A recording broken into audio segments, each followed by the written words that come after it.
So hello everyone, कैसे हो आप सब। स्वागत है आपका एक और नए लेक्चर के अंदर, एक और नए सेशन के अंदर, एक और नई वीडियो के अंदर। तो भाई आज हमारा टॉपिक होने वाला है भाई why D B M S, या इसको अपन आगे चल के चेंज कर देंगे। अपन इसका नाम जो इसका एक्चुअल नेम है वो इसके अंदर पर लिख देंगे कि भाई architecture and designing of D B M S. सबसे पहले अपन एक ऑब्वियस ही बात है, अपनी शॉर्ट वीडियो है, तो अपना जो टॉपिक है आज अपन कवर करने वाले हैं वो है why D B M S. भाई डी बी एम एस की हमको नीड क्यों पड़ी, और या फिर पहले कौन सी फाइल सिस्टम था, उसके अंदर क्या क्या खामियां थी जो अपन को फुलफिल करनी थी, जिसके लिए अपन डीबीएमएस लेकर आए। ठीक है, तो भाई लेक्चर शुरू होने से पहले सबसे पहले आप इस वीडियो को लाइक कर दो, अन अकेडमी कंप्यूटर साइंस चैनल को सब्सक्राइब कर दो और बेल आइकन को जरूर दबा देना, क्योंकि भाई मैं नहीं चाहूँगा आप आगे आने वाली कोई वीडियो मिस करें। ठीक है, तो उससे क्या होगा, हो सकता है मैं कुछ मिस ना करूं बट आप बहुत कुछ मिस कर दो। तो भाई मैं चाहूँगा कि भाई आपका कोई फ्रेंड ये वाला सेशन ही मिस ना करे, तो भाई शेयर जरूर कर देना इस वीडियो को। तो जैसे बात शेयर कर दो आप, कमेंट डाउन करके या साइड में जो चैट चल रही है उसमें आपको लिख देना कि भाई हाँ हमने साथ शेयर कर दिया है, आप सेशन को शुरू कर सकते हो। ठीक है, तो फिर शुरू करें सेशन को। चलो, तो भाई सेशन शुरू करने से पहले पहले अपना ऑब्वियस सी बात है why D B M S तो अपन पढ़ेंगे। उसका जो एक्चुअल नेम है वो अपन लिख देते हैं। अपना एक्चुअल नेम क्या है, architecture of database and it's design. ठीक है, तो चलो आगे चलते हैं, शुरू करते हैं सेशन को।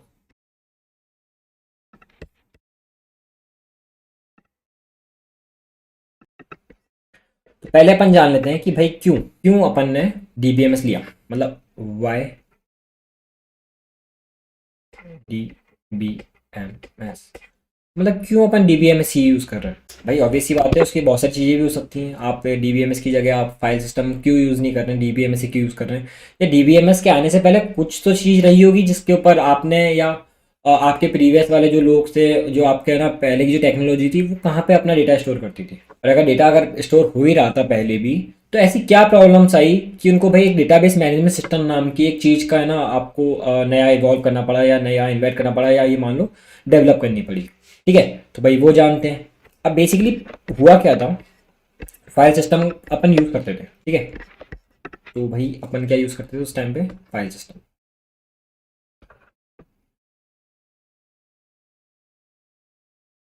फाइल सिस्टम यूज़ होता था भाई, ऑब्वियसली बात है फाइल सिस्टम देखो अभी भी यूज़ होता है। तो फाइल सिस्टम में क्या होता है, बेसिकली एक हायरार्की होती है। बेस्ट एग्जांपल अभी है, आप सब कंप्यूटर्स वगैरह यूज़ कर ही रहे हो। ठीक है, तो मान लिया मैंने एक फाइल रखी हुई है। ठीक है, कौन से फोल्डर में, नाम मान लो आपका डीबीएमएस फोल्डर के अंदर रखी हुई है। अब डीबीएमएस फोल्डर किसमें है, मान लो गेट के फोल्डर में है।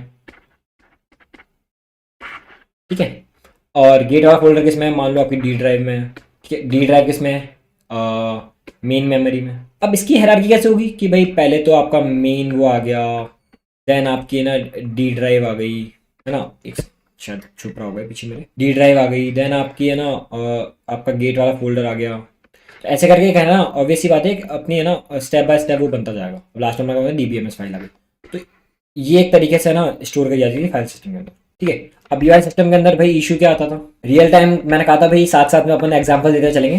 तो भाई इस टाइम के अंदर इशू क्या आता है, और आपका मान लीजिए आपके किसी है ना छोटे भाई बहन ने, आपके मान लो आपने इसमें नोट्स बना कर रखा, एट द सेम टाइम आपके छोटे बहन भाई ने आके बोला कि भैया या दीदी मेरे को आपका लैपटॉप दे दो, मेरे को गेम खेलना है। ठीक है, एट द सेम टाइम उन्होंने बोल दिया आपके साथ गेम खेलना है, देन उनको डाउनलोड करना था मान लो 2 GB का एक गेम।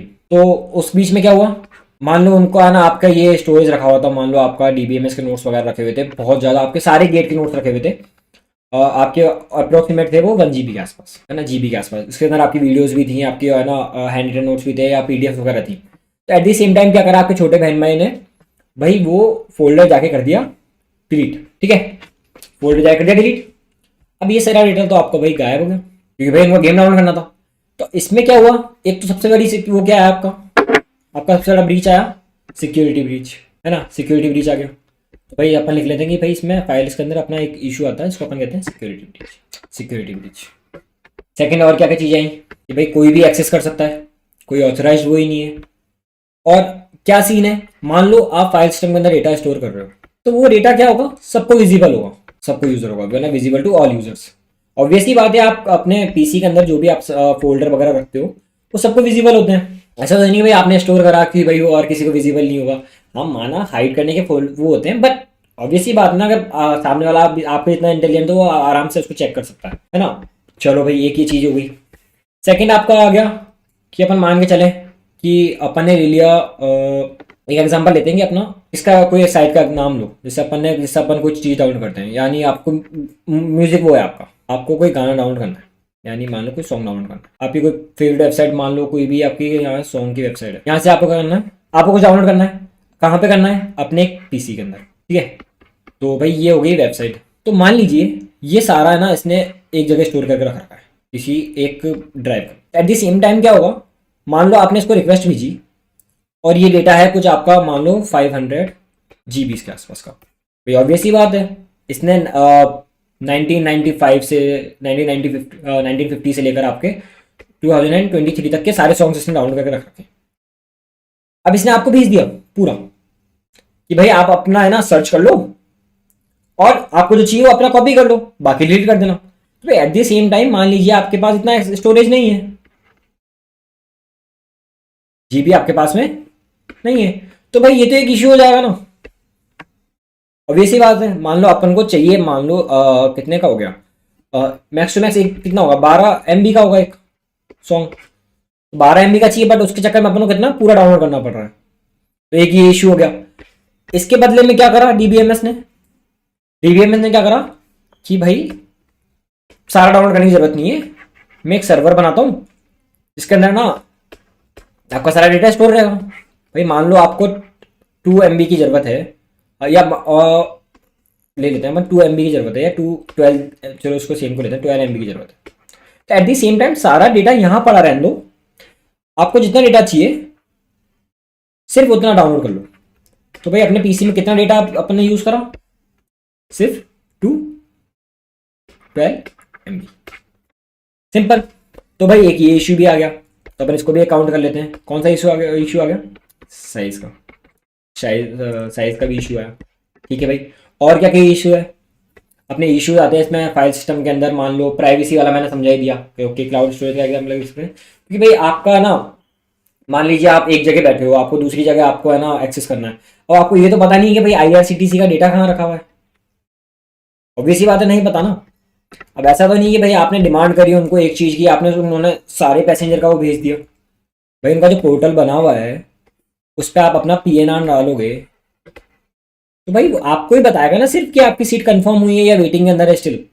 ऐसा तो नहीं आपको भाई बहुत बड़ी उसने लिस्ट भेज दी कि भाई उसने एक एक्सेल शीट भेज दी आपको, है ना, जिसके अंदर भाई सारे पैसेंजर का डेटा है, ठीक है, ऐसे करके n नंबर्स का पैसेंजर का डेटा है।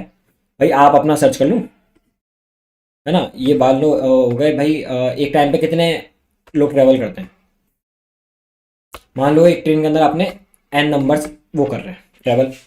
तो भाई अब ये भाई अपन को सिर्फ सिलेक्ट करना है, तो ये हो गया मान लो कुछ केबीज का, ये फाइल हो गई आपकी कुछ अच्छी खासी भाई 300 MB के आसपास की। तो भाई ये तो अपने काम का नहीं है ना। तो एक ये इशू भी आया इसके साथ में। एट द सेम टाइम अपना साइज का इशू आ गया। और किसका इशू आता है, अपना इशू आता है भाई कॉन्करेंसी का। कॉन्करेंसी का इशू आता है।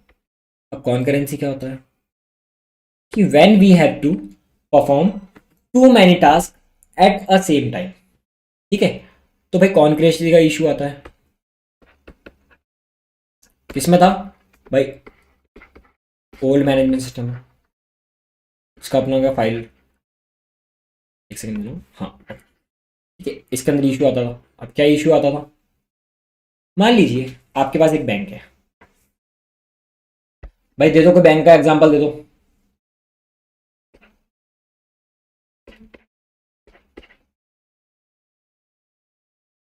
या आपका कोई फेवरेट बैंक है, ठीक है। अब बैंक के अंदर क्या होगा, आपका ना एक अकाउंट है, आपका एक अकाउंट है बैंक के अंदर। अब अकाउंट ऐसा तो नहीं भाई आपका खुद का बैंक है वो, ठीक है। एट द सेम टाइम चलो एसबीआई कर लेते हैं, चलो बहुत अच्छी बात है, एसबीआई अकाउंट है। अब eight the same time possible तो नहीं सिर्फ आपका अकाउंट हो, तो भाई एन नंबर का अकाउंट है, एन जो यूजर्स हैं एट द सेम टाइम इस बैंक के अंदर क्या कर रहे हैं, बहुत सारे ट्रांजेक्शन्स करने की कोशिश कर रहे हैं, ठीक है। या लो N1 N2 N3 dot dot dot dot NM, ठीक है। इतने सारे ट्रांजेक्शन एक साथ करने की कोशिश कर रहे हैं। कोई यहाँ से फैच करने की कोशिश कर रहा है, कोई यहाँ से फैच करने की कोशिश कर रहा है, कोई यहाँ से, कोई यहाँ पे, कोई यहाँ पे, कोई इस बैंक का डेटा उसको भेज रहा है या उस बैंक से ट्रांजेक्शन इस बैंक में कर रहा है, ठीक है। तो इसमें क्या इशू आएगा कि मान लीजिए कॉन्करेंसी क्या करती है कि मान लो N1 अगर काम कर रहा है तो एट द सेम टाइम आपको एक ऐसा आइसोलेशन प्रोवाइड करेगी वो, जिससे क्या होगा कि भाई आपका ट्रांजेक्शन और N2 के ट्रांजेक्शन में कोई इशू नहीं आएगा, ठीक है। भाई अगर मान लो अगर ऐसा कॉन्करेंसी वाली अगर प्रॉब्लम आप ओवर टाइम चलते रहते हैं अपन, तो भाई आप तो वेट ही करते रहते हैं भाई। ये अगर ये नहीं होता तो भाई इसमें क्या इशू करते हैं भाई, अगर आपकी सेफ्टी सिक्योरिटी का ध्यान रखना है तो भाई एक टाइम पे एक ही यूजर काम कर सकता है। तो भाई एक टाइम पे एक यूजर करेगा तो भाई SBI का तो भाई बहुत बड़ा वो है। अब भाई आप तो फिर वेट ही करते रहते हैं, तो ऐसे तो आप वेटिंग टाइम आपका बहुत लंबा हो जाएगा। इसका एक और एग्जाम्पल ले लें अपन, IRCTC ले लेते हैं। भाई वैसे ही दिवाली का टाइम आ रहा है, सब घर जा रहे होंगे, अगर इधर उधर रह रहे हो तो ऑब्वियस ही बात है अभी हाल फिलहाल ही आपने यूज़ करा होगा। IRCTC का एग्जाम्पल है, तो अपन भाई जब वेटिंग अपन जब रिजर्वेशन करवा रहे हैं, ऐसा तो है नहीं भाई एक टाइम पे अपन ही करा रहे हैं। एक टाइम पे अपन सिर्फ एक ही यूजर करवा रहा है, तो N नंबर ऑफ यूजर करा, तो ऐसे आपको वेटिंग टाइम बढ़ता ही जाएगा, ठीक है। तो एक ही इशू आ गया। चलो भाई, तो कुछ चीजें हैं जिनको ओवरकम करा किसने आके, डेटाबेस ने आके, ठीक है भाई। और क्या क्या अपने इशू आ जाते हैं, अपने इशू एक और काउंट कर लेते हैं अपन। तो अपना अगला वो आता है डेटा रिटेंडेंसी। हाँ भाई ऑब्वियसली बात है, डेटा रिटेंडेंसी का मतलब तो आपको पता ही है भाई क्या होता है। डेटा रिटेंडेंसी का एक साथ साथ में लिखते भी जाओ आप, साथ में नोट भी बना जाते हैं कि when a same type of data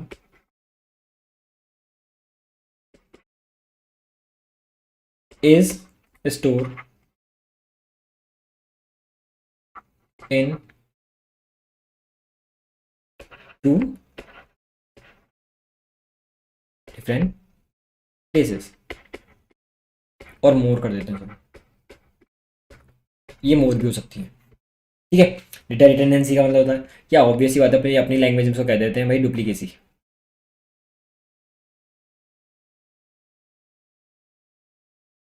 duplicacy, ठीक है। डुप्लीकेसी का भी मतलब होता है। अब डेटा रिटेंडेंसी की प्रॉब्लम कैसे आई, अब मान लीजिए अपन एक एग्जांपल लेते हैं, डेटा अपन कहाँ स्टोर कर रहे हैं अभी अपन फिलहाल, अपन टेबल का एग्जांपल लें, तो अपन यूज़ कर रहे हैं भाई एक्सेल शीट। आपके जो माइक्रोसॉफ्ट ऑफिस के अंदर एक्सेल शीट दी जाती है उसके अंदर अपन यूज़ करते हैं।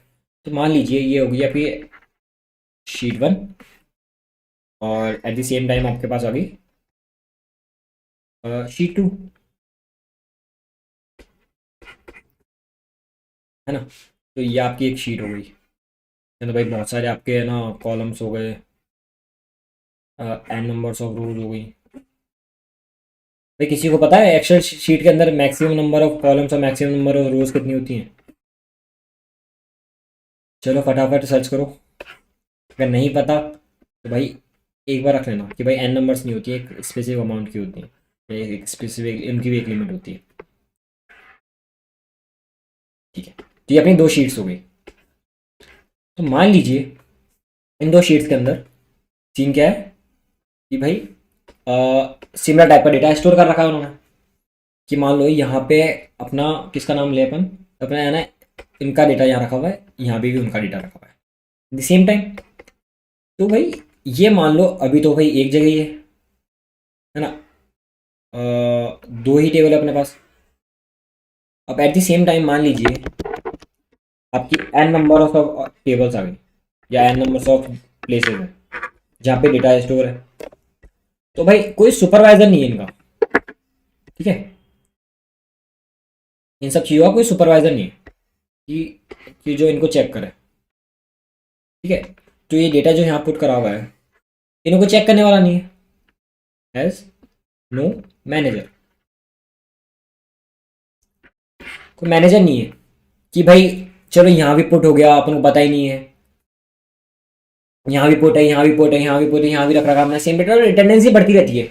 तो ऑब्वियस बात है रिटेंडेंसी बढ़ेगी तो क्या होगा कि भाई ऑब्वियस ही बात है भाई एक ही डेटा बार बार जगह स्टोर कर रहे होंगे, तो भाई स्टोरेज प्रॉब्लम भी आ सकती है आगे चल के। अब इसका एक केस क्या होता है कि मान लो ये सब शीट्स किसने बनाई है, आपने बनाई है, कि भाई यूजर 1, ठीक है, यूजर वन ने शीट्स बनाई है, तो भाई उसको तो पता है कि भाई मैंने डेटा है ना फर्स्ट शीट में भी डाला है, सेकंड में भी डाला है, थर्ड में भी डाला है, फोर्थ में भी डाला है, एट द सेम टाइम 5 और 6 में भी ऐड करा है मैंने। But at the same time आपने वो छोड़ दी जॉब, आपने प्रॉब्लम छोड़ दी, सॉरी आपने वो जॉब छोड़ दी। अब जॉब किसके पास आएगी, मान लो एक आ गई भाई मैन वन के पास। अब मैन वन को तो नहीं पता ना यार कि आपने कहाँ कहाँ डेटा सिमिलर टाइप का स्टोर कर रखा है, तो भाई उसको समझ में नहीं आएगा। Eight the same time fetch करने में भी उसको इशू होगा, भाई एक लेवल से उसको बहुत सारी चीज़ें फैच करनी पड़ रही है, अलग अलग चीज़ों से उसको डेटा फैच करना पड़ रहा है। तो भाई डीबीएमएस के अंदर अपने पास कौन सी टर्म है जिसको ये सॉल्व करती है, अपने पास आता है भाई नॉर्मलाइजेशन। नॉर्मलाइजेशन क्या काम करता है भाई, डेटा रिटेंडेंसी को कम करता है, और क्या करता है, इंटीग्रिटी इनहेंस करता है, इंटीग्रिटी इनहेंस करता है। भाई सब साइंस बैकग्राउंड के ही हो ना, तो भाई ऑब्वियस सी बात है, इन सब एब्रीविएशंस का मतलब पता ही होगा, इंक्रीज करना, ठीक है। तो ये आपका वो हो गया, ठीक है भाई। और आगे चल लेते हैं, और क्या क्या इश्यूज आते हैं। अब आता है भाई इशू एक्सेसिंग द डेटा के अंदर। मैंने कुछ आपको टॉपिक्स यहाँ भी बताए थे कि भाई एक्सेस करने का तो कैसे इशू आता है, चलो भाई उसको भी डिस्कस कर लेते हैं। डेटा एक्सेस करने में कैसे इशू आता है, तो आपका हो गया accessing the data, accessing the data. इसका अंदर कैसे इशू आता है, पहले मान लेते हैं एक्सेस करना होता क्या है कि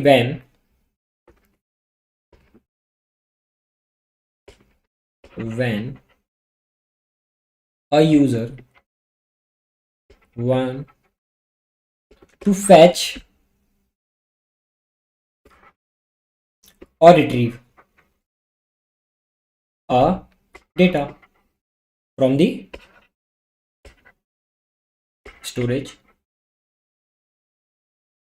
or the database, ठीक है। तो भाई डेटाबेस के टाइम पे ना अगर आप कोई फैच कर रहे हो या उसको आपने पहले से इंसर्ट कर रखा है, उसको आपको डेटा चाहिए, तो भाई ये होता है आपका एक्सेसिंग डेटा। अब प्रॉब्लम कैसे आती है, कोई मेरे को बताएगा कमेंट्स के अंदर कि भाई प्रॉब्लम्स कैसे आती है। यही इसी में छुपा हुआ है आपका आंसर। ये मान लो आपकी है ना 6 शीट्स हैं, इन शीट्स में छुपा हुआ है आंसर। बताओ, मान लीजिए आपकी है शीट 1, शीट 2, ऐसे करके शीट एन। तो आपने क्या कर रखा है, इसमें अलग अलग जगह डेटा रख रखा है, ठीक है। इसमें रख रखा है आपने, मान लो आपने रख रखा है, मान लो वेज फूड का डेटा है यहाँ पे आपका नॉन वेज फूड का, ठीक है। एट द सेम टाइम यहाँ पे आपका बेवरेजेस का डेटा या ड्रिंक्स का देते हैं, ठीक है। तो एट द सेम टाइम क्या हुआ, एक पर्सन आया, या मान लीजिए 2 पर्सन आए,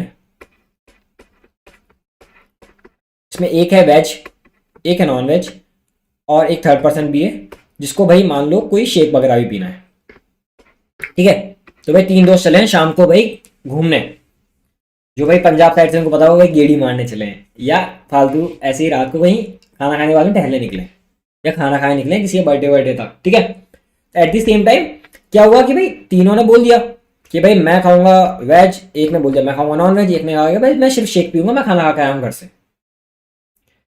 तो इन्होंने बोल दिया कि भाई जो जो आपके पास अवेलेबल है वो हमको शो कर दो, और ऐसा करना है कि भाई हमको तीनों को एक ही मेन्यू मिले। अब तीनों को एक ही मेन्यू मिले, अब इश्यू क्या आ गया कि भाई ये वाली तो एक अलग शीट पड़ी है, एट द सेम टाइम ये अलग शीट पड़ी है, एट द सेम टाइम ये अलग शीट पड़ी है। ये मान लो ये तो मैंने आपको एग्जांपल दे दिया है ना। तो डीबीएमएस के अंदर क्या इशू आ जाएगा कि भाई एक कहीं और पड़ा है, आपको फैच करना है एक टाइम पे। अब मान लो आपको है ना डिश चाहिए, आप इसके अंदर वेज नॉन वेज साथ में आए, अपन क्लॉथ का एग्जांपल लेते हैं कि इसमें टी शर्ट शर्ट एक जगह आए। आप इलेक्ट्रिक किसी अप्लाइंसेस का नाम ले सकते हो कि भाई मान लो गर्मी वाले एक जगह आ जाएं, सर्दी वाले एक जगह आ जाएं, हीटर्स और आपके जो रॉड वगैरह हैं वो एक साइड आ गई, आपके कूलर एसी वगैरह एक साइड आ गए। द सेम टाइम दोनों को चाहिए आपको भाई, किसी को है ना एक घर का रिनोवेशन चल रहा है, उसको गीजर भी चाहिए, एट द सेम टाइम उसको एसी भी लगवाना है अपने उसके अंदर, ठीक है। तो ये इशू आया उसके अंदर। अब किसमें भी इशू आया था कि भाई at the same time access नहीं कर पाते अपन डेटा, क्योंकि अपन को पता ही नहीं है भाई डेटा कहाँ कहाँ रखा हुआ है। क्यों क्यों नहीं पता अपन को?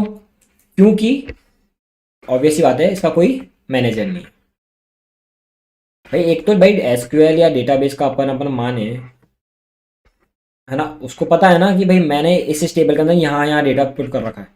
आपको ऐसा तो नहीं है कि भाई किसी टेबल को वो रख के है ना, वो आपको वो दो तीन चीज लिखनी पड़ती है, या ऑब्वियस सी बात है पूरे उसके अंदर अपने आप वो सर्च कर लेता है, आपको कोई सर्च वो चलानी है तो ये आपका एक और प्रॉब्लम आ गई। फिर अपना नेक्स्ट प्रॉब्लम्स आती है कॉन्स्टेंट्स के अंदर। कॉन्स्टेंट्स, अब कॉन्स्टेंट्स क्या होते हैं? मान लीजिए, एक मिनट में कॉन्स्टेंट्स लिखता हूँ पहले, प्रॉब्लम्स इन कॉन्स्टेंट्स। अब कॉन्स्टेंट्स में क्या प्रॉब्लम आती है? मान लीजिए आपको क्या करना है, एक लिमिट सेट करनी है कि भाई you want to set a limit. Limit क्या सेट करनी है अब कि भाई मान लीजिए एक पर्सन है, वो कब वोट दे सकता है? जब उसकी एज कितनी होगी? 18 अबव होगी, ठीक है। या फिर मान लेते हैं कि भाई एक मोबाइल नंबर लेना है, एक मोबाइल नंबर लेना है जिसका अगर आप स्टोर कर रहे हो तो भाई उसकी फिक्स वैल्यू कितनी होगी? ऑब्वियस सी बात है, मैंने आपको पहले बताया था, अगर आप इंटरनेशनल ले रहे हो तो भाई 13 या 14 तक हो सकती है, अगर आप इंडियन ले रहे हो तो अपन लेते हैं भाई +91 के साथ में, यानी इंडियन वाला। तो इंडियन का क्या एग्जाम्पल हो गया अपना कि भाई कितनी होनी चाहिए? 10 फिक्स। तो ये चीज़ें क्या होती है कि भाई आप जो फाइल सिस्टम वाला जो आपका है उसके अंदर क्या होता है कि बहुत ज़्यादा इशू क्रिएट कर देता है आपके, बट डीबीएस के अंदर ऑब्वियसली बात है, जब आप उसके ना एवरी आप उसका स्ट्रक्चर है स्कीमा बना रहे हो तो भाई आप लिख देते हो ना कि भाई हाँ कि भाई एंड अब कितनी लिमिट चाहिए इसकी, 10 चाहिए हमको। आ रहा है, कुछ याद आ रहा है? पहले मैंने बताया था कि भाई अपन जब डेटा टाइप उसका है ना डिफाइन कर रहे होते हैं तो एट द सेम टाइम अपन को लिख देते हैं, या वेर केयर ले रहे होते हैं तो वेर केयर की अपन लिख देते हैं कि भाई 30 ले लेते हैं या 20 लेते हैं, जो भी आपकी इच्छा होती है, ठीक है। तो ये इशू आते हैं एक उसके अंदर। चलो भाई, और कुछ ऐसे इश्यूज भी आते हैं जिनको अपन काउंट करते हैं। एक मिनट, इसको मैं थोड़ा वो कर लेता हूँ, ठीक है। फिर अपने इश्यूज आते हैं एसेट प्रॉपर्टीज वाले कि भाई इट कांट द प्रीवियस, अपन लेते हैं डीवीवी कि भाई can't fulfil the asset properties. Data को रिट्रीव करते टाइम और कुछ देखो ऑब्वियसली बात है, फाइल सिस्टम अगर अभी भी काम कर रहा है तो उसके अंदर कुछ अच्छी चीज़ें भी थी, जरूरी नहीं है एडवांटेजेस दोनों चीज़ों के होते हैं, बट आप किस टाइम पे किस चीज़ को यूज़ कर रहे हो वो मैटर करता है। अब ऐसा तो है नहीं कि भाई बाइक आने से साइकिल चलनी बंद हो गई, बट बाइक ने क्या करा, कुछ प्रॉब्लम्स सॉल्व कर दी, बट अभी भी साइकिल चल रही है। समझ रहे हो मैं क्या कहना चाह रहा हूँ? कि ऐसा नहीं कि भाई नई टेक्नोलॉजी आने का मतलब हो गया भाई पुरानी वाली बिल्कुल ही बेकार थी, कुछ उसके अंदर भी एडवांटेजेस थे। तो आज अपन वो एडवांटेजेस डिस्कस करने वाले नहीं है, ठीक है। तो ऑब्वियसली बात है, देखो ऐसा नहीं है कि भाई सारी प्रॉब्लम्स थी, जो प्रॉब्लम्स अपन को लगी उसके अंदर कि भाई ये नहीं होनी चाहिए थी वो डीबीएमएस ने कवर कर दी, ठीक है। अब अपना आगे भाई ऐसे प्रॉपर्टीज का फुलफिल नहीं करता हूँ। भाई ऐसे प्रॉपर्टीज क्या क्या होती है बताओ? ऐसे प्रॉपर्टीज के अंदर आ गया अपना एटोमिसिटी, कंसिस्टेंसी, आइसोलेशन, ड्यूरेबिलिटी।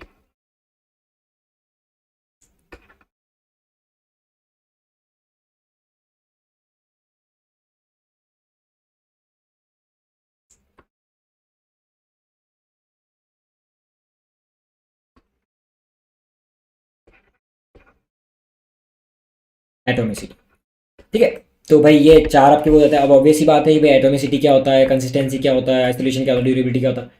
भाई ऑब्वियस सी बात है, आपको पता है, मैं बार बार डिस्कस नहीं करूंगा इसको कि भाई एक ट्रांजिशन अगर कंप्लीट हो रहा है तो भाई एक जगह आपको है ना वो प्रॉब्लम होनी मतलब ऑब्वियस सी बात है, एक जगह अगर आपका ट्रांजिशन कंप्लीट हो रहा है एक जगह डिडक्शन दिखेगा, एक जगह आपका क्रेडिट दिखेगा, एक जगह डेबिट दिखेगा, एक जगह आपका क्रेडिट दिखेगा। कंसिस्टेंसी क्या होता है कि भाई दोनों के बीच में जो प्रीवियस स्टेट पे अगर वो कंसिस्टेंट था तो भाई ऑब्वियस सी बात है बाद में कंसिस्टेंट रहेगा। आइसोलेशन क्या होता है कि भाई एट द सेम टाइम दो जगह ट्रांजेक्शन हो रहे हैं तो वो आपस में है ना आइसोलेट रहेंगे, आपस में है ना इंटरफेयर नहीं करेंगे, उससे ओवरलैपिंग बची रहती है। ड्यूरेबिलिटी क्या होता है, मान लो एक जगह ट्रांजेक्शन कंप्लीट हो गया तो उसमें क्या होता है सेव पॉइंट या उसकी कमांड एक है ना वो चल जाती है ताकि कोई पावर लॉस या पावर कट सप्लाई या है ना उसके होने की वजह से इशू ना आए। अब अपन है ना प्रीवियस की माने तो भाई आपका एक्चुअली ले लो भाई, एक टाइम पे बहुत सारे लोग जा रहे हैं। ये अब आइसोलेशन वर्ड का तो आपको बताइए भाई, देखो कोविड के बाद में सबको पता लग गया इसका मतलब है ना कि भाई आइसोलेट रहना है या आपका आइसोलेशन का पालन करना है।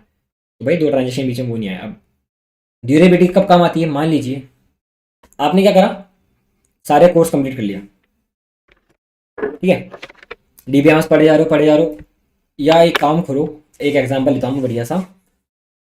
आपके दुकान पे गए, वहाँ पे क्या कर रहे हो कि आप रोज सामान ले रहे हो, थोड़ा थोड़ा थोड़ा थोड़ा थोड़ा रोज पे कर रहे हो उसका। कई बार क्या होता है कि आप कुछ अमाउंट को ज़्यादा पे कर देते हो और कुछ अमाउंट छोड़ जाते हो, कि मान लो आपका 60 रुपये का सामान हुआ या 60 रुपीज़ का कुछ हुआ, आपने उसको दे दिया 100 रुपीज़। अब आप डेली जाते हो तो आपने बोल दिया भैया चलो मेरे को अभी पैसे मत दो, 40 रुपीज़ आप जमा कर लो मेरे, ठीक है। आपने जमा करते गए करते गए करते गए करते गए, एक टाइम ऐसा आया कि भाई उसने एक रजिस्टर में लिख रखा है, ठीक है, अपना डेटा कि भाई ABC के मेरे 40 रुपीज़ जमा है या उनके उनके जितने जमा है, कभी आएंगे तो वो ले लेंगे।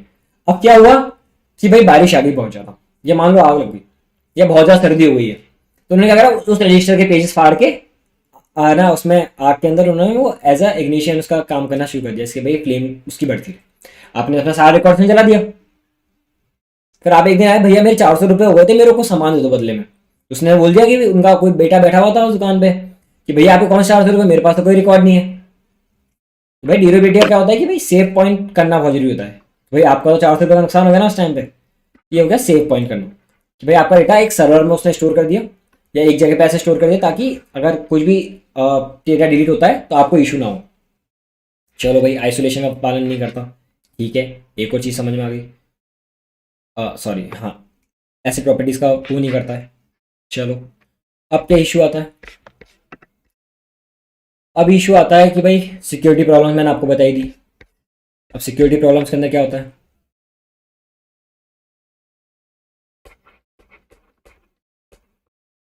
मान लीजिए ये एक डेटा रखा हुआ है,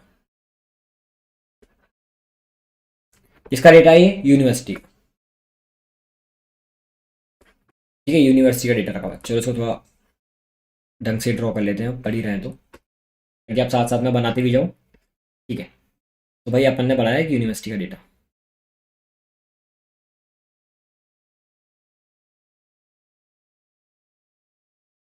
एट द सेम टाइम इसका ना दो तीन पोर्टल होंगे जिसमें क्या होगा कि भाई कुछ पार्ट तो है ना जो आपका वाइस चांसलर है, जो आपका वाइस चांसलर सर हैं वो इसे एक्सेस कर सकते हैं या मैम है। कुछ होगा कि भाई जो आपका एडमिशन सेल होगी वही एक्सेस कर सकती है। कुछ होगा आपके फैकल्टी मेंबर्स एक्सेस कर सकते हैं, और एक अलग से वो होगा डेटा जो कि स्टूडेंट्स पे वो कर सकते हैं, ठीक है, फैच कर सकते हैं। अब सेम डेटा है, अब इसमें क्या इशू आ रहा था कि भाई एक ही जगह ना आपकी पूरा डेटा स्टोर है, ठीक है, सेम एक ही जगह। तो भाई वही डेटा है ना स्टूडेंट भी देख पा रहा था, वही डेटा है ना फैकल्टी भी देख पा रहा था, वही वाइस चांसलर सर देख पा रहे थे, मैम देख पा रही थी, या वही डेटा आपका एडमिशन सेल देख पा रही थी। तो इशू क्या आ रहा था कि मान लीजिए कोई आपका फ्रेंड है, आपका कोई है ना फ्रेंड तो चलो नहीं कहते हैं, फ्रेंड तो चलो सारे अच्छे होते हैं, आपका कोई क्लासमेट बहुत शैतान है तो उसने अगर कोई डेटा डिलीट कर दिया, वैसे बात है ओपन रखा हुआ है वो, कोई सिक्योरिटी उसमें वो नहीं है, कोई भी एक्सेस कर सकता है, उसने डिलीट कर दिया या उसने चेंज कर दिया, तो भाई इशू किसको आ गया, कॉलेज को। Eight the same time DBMS में क्या होता है, आपके पास सब चीज़ों का एक्सेस नहीं होता है, कुछ स्पेसिफिक चीज़ें होती हैं जिनका एक्सेस आपके पास होता है, ठीक है। चलो भाई, तो भाई बस आज के लेक्चर के लिए बस इतना ही। मिलते हैं अगली वीडियो के अंदर। तो जब तक के लिए बाय बाय, टेक केयर। और भाई कोई भी डाउट हो तो कमेंट डाउन जरूर कर देना, ठीक है। Bye bye.